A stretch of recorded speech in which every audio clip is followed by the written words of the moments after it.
Yeah, that's impossible. We live together, after all, Emily said with a smirk. You just have to sign the divorce papers.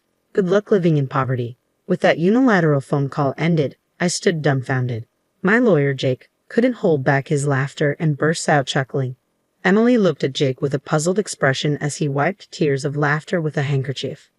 My apologies, Jake managed to say between laughs, but the president is your wife, isn't she? My name is Rose. I've been married to my husband John for 2 years. We don't have children, and both of us are busy with work, even on weekends. We hardly have time to talk leisurely, passing each other by. Despite this, we managed to synchronize our schedules for a yearly overseas trip. When we married, we decided to stretch and purchase an upper-floor apartment in the Bay Area, banking on its future asset value. Thanks to this, we're content with our lives. Emily, a close friend from high school, joined me for lunch one day at a cafe near the park. She's still single and has high standards for men, especially in education and income, often checking dating apps. Despite our differing lives now, we share a deep bond and know each other's romantic histories. After 2 years, Emily finally asked if she could visit my apartment, a place she'd never seen before. On the weekend, Emily arrived, and her amazement was palpable even through the intercom. Wow, this is amazing, she repeated as I opened the door. It's so huge, and that elevator ride took forever. I had chosen this large apartment as a once-in-a-lifetime purchase without any compromises, akin to a spacious detached house. It's truly beautiful, Emily remarked, admiring the high-floor penthouse and luxurious interior design. It must have been expensive. Yes, it's a $6 million apartment with excellent security, I replied. Emily's eyes widened in awe. Your husband must be very wealthy. Emily nodded, her expression thoughtful. Can I use your bathroom? She asked abruptly, leaving me momentarily puzzled in the living room. I directed Emily to the bathroom and started preparing tea in the kitchen. Concerned when she took longer than usual, I was just about to check on her when Emily returned. I was in the midst of replying to an email, which wasn't typical for her. A slight discomfort lingered as we enjoyed tea and the cookies Emily had brought. She asked if she could stay until evening, mentioning she wanted to say hi to John. It had been since our wedding that Emily had seen him, so her request seemed natural. I decided to check with John, who readily agreed. Looks like I'll finish work early, he replied in his email. I informed Emily it was fine and began preparing dinner. While I cooked, Emily fiddled with her smartphone before heading back to the bathroom. Unaware of the time passing, I eventually noticed her absence. When Emily returned, I noticed she was wearing a familiar necklace. On closer inspection, I realized it was mine. As I stared at the necklace, Emily flashed an embarrassed smile. How do I look? Does it suit me? She asked, striking a playful pose. Taken aback, I began to express my surprise, but Emily quickly laughed it off. Oh no, I'm just joking. I happened to find it and thought it was cute. It must be very expensive, she continued, almost childlike in her excuse. It's not only costly but also has a premium value. I couldn't help but mention, that's a gift from John. Emily sighed in admiration. Wow, that's impressive to be able to afford something like this. However, the necklace had been stored in our bedroom closet. It dawned on me that Emily, under the guise of using the bathroom, must have ventured into our bedroom and peeked into the closet. I couldn't believe such behavior, but chose not to criticize Emily, feeling it wasn't the right moment. I emphasized the necklace's importance, and seeing that I wasn't criticizing her, Emily started proposing something outrageous. Can I borrow this necklace for a while? I'm meeting a doctor I got to know through a dating app soon, and I want to wear it, she pleaded, clasping her hands together as if praying. Though I felt uneasy about refusing, I reluctantly agreed to lend it. Okay, but please take good care of it. As I said earlier, it's a gift from John. As soon as Emily knew she could borrow it, she started smiling and gently caressing the necklace. It seemed my words didn't quite get through to her. After finishing some preliminary cooking preparations, I pretended to go to the bathroom but actually went to check the bedroom. As expected, the closet and bedside chests weren't properly closed. Emily must have opened every drawer and door. There were fingerprints on my jewelry, watches, and precious metals. Emily had touched them, but apparently borrowing them didn't cross her mind. Some shoes looked like they had been forcibly worn, their heels deformed. This was clearly going too far. I returned to the living room and confronted Emily. You touched various things in the bedroom, didn't you? The shoes are deformed, And there are fingerprints on the watch. Instead of becoming contrite, Emily puffed her cheeks slightly. Please stop going through my stuff, she replied, returning to her usual expression and apologizing with a sorry. Not wanting to damage our friendship over this, I decided to let it go with a light laugh. Just then, John arrived home, holding a box of cake. It was the first time John and Emily had met since our wedding. Initially awkward, they gradually warmed up to each other, and dinner became lively. By the time we enjoyed the cake John had brought, he and Emily were chatting like old friends. While I cleared the dishes and washed up, they laughed together amiably. Isn't my boss terrible? I wish I had a boss like you, John said with a grin, his eyes crinkling at the corners. Ha ha ha, he chuckled. Emily's casual touches towards John bothered me, but I reasoned it was better than them being distant. Looking back, I realized I was naively thinking that way. After all, John wasn't Emily's type. About a month after Emily's visit, John's behavior began to change. He started spending more time on his smartphone, something he hadn't done much before. During our conversations, John often seemed distracted, asking me to repeat myself several times. His smartphone was always within reach, even in the toilet or bathroom. The change was obvious, and I began to feel like a cheated wife. I briefly considered checking John's phone but hesitated to invade his privacy. Conversations between us at home dwindled, and John started working excessively on weekends, something rare before. Originally, we barely saw each other on weekdays, and now weekends felt the same, almost like living separately. To make matters worse, John and I began sleeping in separate rooms under the pretext of being tired. As thoughts of divorce or separation lingered vaguely in my mind, I stumbled upon divorce papers on the living room table one day. Upon closer inspection, I noticed John had already signed them. Shaken by the reality of the situation, despite having considered it a possibility, I called John with trembling hands. Just got home and found divorce papers on the table. What does this mean? I asked, my voice quivering. It means just that. I want to divorce you, John replied bluntly. Wanting to understand, I pressed John for an explanation. According to him, I've found someone. I love you. This isn't just an affair. I'm serious about it. John's words sounded like a fantasy, but it was nothing more than an affair. Then I heard a familiar female voice over the phone. It was Emily's voice. As I had suspected, it confirmed my fears. I'm dating John, and I'm thinking about marrying him. Emily's voice over the phone quickened my heartbeat and brought on an unpleasant sweat. Although I had suspected it, having it confirmed like this was unsettling. When I met John at your house, it was love at first sight, Emily continued casually. We exchanged contact information and started messaging. Gradually, it led to, Emily's manner of speaking had become crude. Maybe this was her true nature.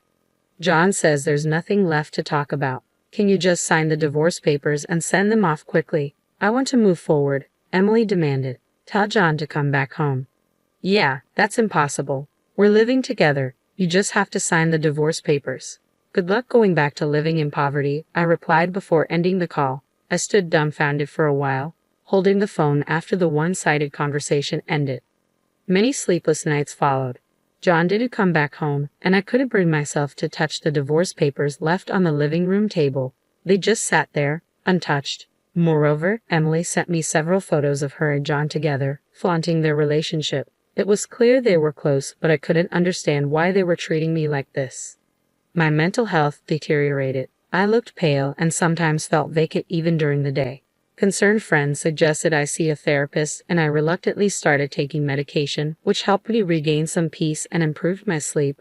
I managed to go to work, but then an unbelievable incident occurred. When I returned home from the hospital, something felt off inside the room. When I checked the bedroom closet, bags and jewelry were missing. The count of jewelry and watches in the chest was off too. There was only one person who could do this.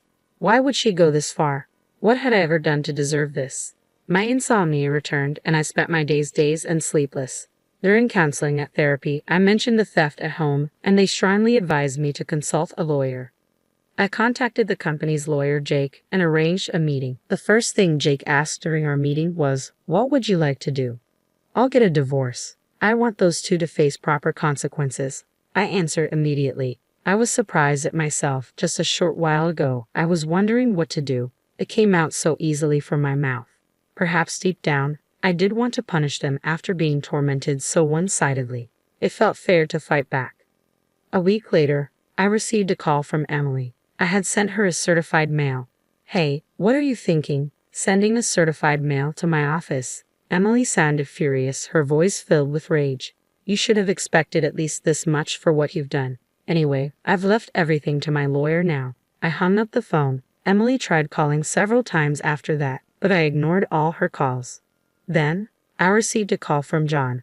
I had sent a certified mail to his parents' home. Apparently, the affair had caused a huge uproar at his home. I wanted to laugh at his self-inflicted troubles but restrained myself. Not feeling satisfied with just leaving it to Jake, I decided to meet them. I wanted to confront them thoroughly. Jake arranged a meeting at his office a few days later. They reluctantly showed up at Jake's office. I expected them to bring their own lawyer, but they came alone. Emily burst through the office door roughly, John following, looking uncomfortable. Finally, I get to meet you, you coward. Emily didn't hide her indignation, but John stepped forward to try and stop her. Because of you always running away, our wedding keeps getting delayed. Emily seemed ready to throw her bag at me any moment, while John struggled to hold her back. I watched them with a pitiable feeling. Jake nodded at me slightly. Please stay calm. Any violence or abusive language will result in immediate police notification.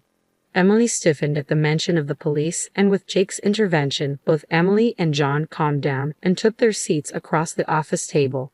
The discussion began. John, you were seeking a divorce, correct? Jake started. Emily sat arrogantly while John slouched, looking diminished. We agreed to the divorce. However, given the affair, we will claim damages. Do you have any objections? John's face clouded over.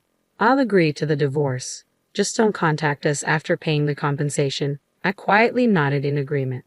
Emily looked displeased, perhaps expecting more resistance from me. As Jake started discussing the alimony amount, Emily snapped. I said any amount is fine. We have more money than we know what to do with. She crossed her arms arrogantly. Jake looked at her with interest. Oh yes, don't you know? John is the president of a jewelry company with an annual turnover of $67.6 million.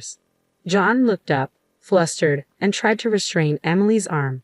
Her face flushed with excitement as she continued. Damages for an affair are nothing to us. I'll even give you a fair share of the property. John desperately tried to calm Emily, but she shook off his hand and kept talking. Your salary must be barely enough to live on, right? Emily laughed. Jake couldn't contain his laughter and burst out laughing. Emily looked at Jake with a puzzled expression as he wiped tears with a handkerchief. The president is actually this lady right here, Jake managed to say between laughs. Emily, unable to comprehend, gaped open-mouthed. John hung his head, his body trembling slightly. John is just an employee without any title at the company. I am Rose's company's legal counsel, Jake asserted. Upon hearing this, Emily burst into laughter. What are you talking about? Are you really a lawyer? Is it okay for lawyers to lie? She taunted. Jake replied calmly. Why not ask J.N. himself whether what I said is true or not? J.N., meanwhile, was biting his lip, looking down. Emily, perhaps feeling uneasy, grabbed John's arms and started shaking him. You said you were the president of a jewelry company with a turnover of $. Emily began, her grip tightening on John's arms as she became more frantic. Answer me, it's not a lie, right? In a faint, hoarse voice, J.N. whispered, I'm sorry. The room fell into a deep silence at his admission. Emily's hands, which had been gripping John tightly, fell limply. You said you were the president, Emily murmured to herself in disbelief. J.N.'s single apology plunged Emily into despair. Trembling, she stood up abruptly. This is all a lie. There's no way you're the president. Emily accused me, pointing a finger. Why didn't I know about this? After all, we shared everything. Just because we're best friends doesn't mean I share everything, especially with you. We're so obsessed with money. I replied calmly, meeting Emily's gaze directly without averting my eyes. Emily slumped down as if all her strength had left her. Then what about that house? She asked weakly. Of course, the house isn't my name, so John will be the one leaving, I stated firmly. Emily fell silent, and John kept his head in his hands. John probably didn't want to come here. He knew this would happen. I continued evenly. But not coming would have been worse. Whether he came or not, this was inevitable. Now, Jake interjected. Let's begin to disclose the evidence. I had gathered the photos first, John and Emily together, the ones she had sent to my phone. Jake placed an IC recorder on the table and played the recorded conversation. Why would you send me something like this?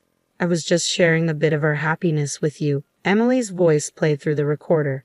John seemed to be holding back tears. Are you still clinging to him? I just want the divorce done quickly. I know what you're clinging to, John's income. He's the president of a jewelry company with a turnover of $67.6 million, right? You hid it because you thought I might take it, right? Emily's voice was laced with accusation. Emily, embarrassed, covered her face with her hands. Hurry up and divorce. Leave that tower, man. It'll soon be mine. Too bad JN didn't come back. I'll give you as much alimony as you want, you poor thing. Your aim was not John but his money. I'm speechless at how John was deceived by that. John looked down, tears staining his pants. Emily and John fell silent. Do you really think this is the end? What else could there be? Jake's calm demeanor brought a sense of relief. John looked surprised. It seemed he didn't know anything about it. Hey, what's this about stealing? John asked, confused. Emily bit her lower lip and trembled. No, it wasn't me. I don't know anything about it. Jake placed an iPad on the table and played a video.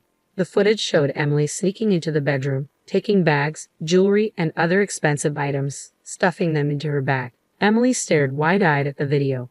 What's this? Why did you film this? Isn't this an invasion of privacy? Emily protested. John covered his face with his hands and sighed. Our house has surveillance cameras installed. Why didn't you tell me that earlier? I never thought you'd come to steal. This foolish exchange is giving me a headache, I added, feeling exasperated. And you used my keys without permission. I wanted them. Besides, it's your fault for not buying them for me. The two started arguing, ignoring Jake and me, leaving us dumbfounded. Please save the argument for later. Regarding this theft, we will file a report with the police, Jake interjected calmly. The police? Isn't that a bit much? I just borrowed my friend's things. I never said anything about lending those items to you, I replied calmly. Besides, you're not a friend or anything like that, you were just a classmate. So, I will be filing a police report. Emily's attitude shifted to resignation. Don't say that. I'll compensate, I promise. Just please no police. She began to kneel and apologize. Looking down at Emily coldly, I stated, You're going to compensate. The items you stole are worth more than your annual salary. Are you sure you can handle that? Emily was speechless. And that's not even including the damages, I added. Emily turned to John pleadingly, tears in her voice. Hey, you'll pay for me, right? Even if you're not a president, you make money. John nodded silently. He can't pay for you. He's about to be fired, I said bluntly. John looked shocked and turned his face towards me. Indeed, John hasn't been to work since leaving the house. Plus, with this commotion, there have been complaints from his superiors. But what about the property division? I'll pay with that, Emily interjected. That's not possible, Jake interjected. Rose and John have a prenuptial agreement regarding their assets. You haven't heard anything from John, have you? He never told you the inconvenient truths. I looked at John with disdain. Jake placed the contract on the table. The contract states that if the marriage lasts less than 3 years, neither party is entitled to claim assets from the other. You are currently in the 2nd year of marriage. Emily tried to grab and tear up the document. That document is a notarized deed, so you should handle it carefully. Tampering with it could be criminal, Jake cautioned. John, looking defeated, muttered, But what about the debts? You have savings, right? Use that to pay, Emily urged John desperately. I don't have savings. It seems there are some debts from less reputable sources, John admitted, his voice heavy with resignation. Emily slumped her shoulders in defeat. Her previously glamorous demeanor had vanished. It was her own doing. She got what she deserved. I thought to myself, watching them both exhaustedly muttering, this wasn't supposed to happen, and what do we do now? Deciding to leave the rest to Jake, I stood up. Emily, money isn't something you steal from others. It's something you earn through effort. The divorce was finalized without issue. John's belongings were packed and sent back to his parents' home. John's parents repeatedly apologized and even sent a letter of apology. Emily was investigated by the police for illegal entry and theft. My filing of the police report led to an investigation, and Emily was arrested after admitting to her crimes. Half of the stolen items had been sold, but the rest were returned. Despite the severity, her expression of remorse and willingness to compensate suggested a suspended sentence. However, Emily had other crimes. She was found to have been stealing from men she met through a dating app. This led to a likely prison sentence. Emily's overreaction to the mention of the police and crime now made sense. John, unable to live in Emily's apartment, moved to an old apartment in the suburbs. He struggled to find work due to his unexplained absence and poor work attitude from his previous job, currently making ends meet with day labor.